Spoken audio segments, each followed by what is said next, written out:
என் அன்பு தமிழ் உறவுகளுக்கு வணக்கம். எல்லாருக்கும் மனசுல ஒரு சந்தேகம் இருக்கும். இந்த ஆள் ரொம்ப குண்டு குண்டுன்னு இருக்கிறாரு, கொழு கொழுன்னு இருக்கிறாரு, ஹெல்த்தியா இருக்கிறாரு. இந்த மனுஷன் ஃபிட்டா நல்ல ஸ்லிம்மா இருந்தாரு, இவருக்கு ஹார்ட் அட்டாக் வந்துடுச்சு.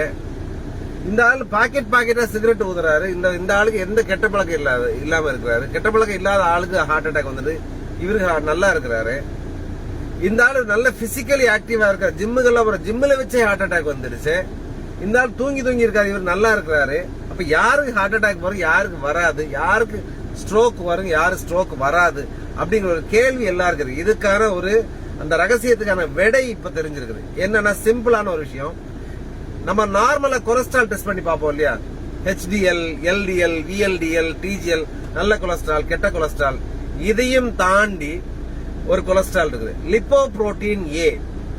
இது எல்லாரும் உடம்புல இருக்கு. இந்த அளவை வச்சுதான் இந்த ஆளுக்கு ஹார்ட் அட்டாக் வர்றதுக்கான வாய்ப்பு ஜாஸ்தியா கம்மியாங்கிறது முடிவாகுது. இது நல்லா புரிஞ்சுக்கோங்க. இது உணவு பழக்கங்களாலேயோ இல்ல உங்களுடைய பிசிக்கல் ஆக்டிவிட்டினாலேயோ மாறதோ குறைக்கவோ கூட்டவோ செய்ய முடியாது. இது உங்களுக்கு மரபு வழியா நம்ம தாய் தந்தையர் மூலமாக வரக்கூடியது. இத ஸ்பெசிபிக்கா டெஸ்ட் பண்ணி பாருங்க. இதுக்கு இந்நாள் வரைக்கும் மருந்து இல்லாம இருந்தது. இதுக்கு இப்ப ரீசெண்டா மருந்தும் கண்டுபிடிச்சிட்டாங்க. இந்த லிப்போப்ரோட்டீன் A ஸ்பெஷலா டெஸ்ட் பண்ணி பாருங்க. குறிப்பாக ஃபேமிலி ஹிஸ்டரி, உங்களுக்கு ஹார்ட் அட்டாக் பிரச்சனை உங்க ஃபேமிலி இருக்குன்னா கண்டிப்பா டெஸ்ட் பண்ணி பாருங்க. இந்த அளவு 14 மில்லிகிராமுக்கு கீழே இருக்குன்னா உங்களுக்கு ஹார்ட் அட்டாக் வராது. அதுக்கு மேல இருக்குன்னா அதுக்கான ட்ரீட்மெண்ட் நீங்க எடுத்துருங்க. இந்த நாள் வரைக்கும் அதுக்கு ட்ரீட்மெண்ட் இல்லாம இருந்தது. இப்ப அது ட்ரீட்மெண்ட் வந்துச்சு. உங்க டாக்டர் சொன்னா தெரியும். இன்ஜெக்ஷன் ரிப்பாத்தான் ஒரு இன்ஜெக்ஷன் வந்திருக்குது. அதே மாதிரி அடுத்த ஒரு இன்ஜெக்ஷன் வரப்போகுது. இன்ஜெக்ஷன் இன்கிளிசிரான் ஒரு இன்ஜெக்ஷன் வரப்போகுது. இதெல்லாம் போட்டீங்கன்னா இது ஒன்னாலதான் இந்த லிப்போப்ரோட்டீன் A அளவை குறைக்க முடியும். இது நாள் வரைக்கும் இந்த கொலஸ்ட்ரால் மருந்துகள் அட்ரோவாஸ்டாட்டின், ரோசுவாஸ்டின் இதுகள்னால இதை குறைக்க முடியாது. உங்க டயட் கண்ட்ரோல்னால மாறாது, எக்ஸசைஸ்னால குறையாது. ஆனா இந்த மருந்துகளால குறைக்க முடியும். ஆனா இந்த மருந்துகள் இப்பதான் லான்ச் ஆனதுனால இது கொஞ்சம் காஸ்ட்லி.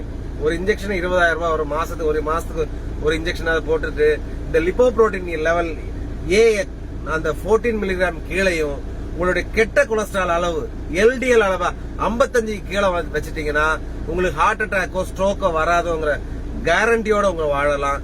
இந்த விஷயத்தை எல்லாருக்கும் பரப்புங்க. வசதி வாய்ப்புகள் இருக்குதுன்னா கண்டிப்பாக இந்த அளவை டெஸ்ட் பண்ணி பார்த்து லிப்போப்ரோட்டீன் A, LDL இது ரெண்டையும் டெஸ்ட் பண்ணி பார்த்துட்டு அந்த நார்மல் லெவல்ல விடையும் ஜாஸ்தியா இருந்தா அதுக்கான இன்ஜெக்ஷன் போட்டுட்டீங்கன்னா நீங்க சேஃபா இருக்கலாம். இந்த ரகசியத்துக்கான விடைய அனைவருக்கும் தெரியுமாறு இதை அதிகம் பகிரவும். நன்றி, வணக்கம்.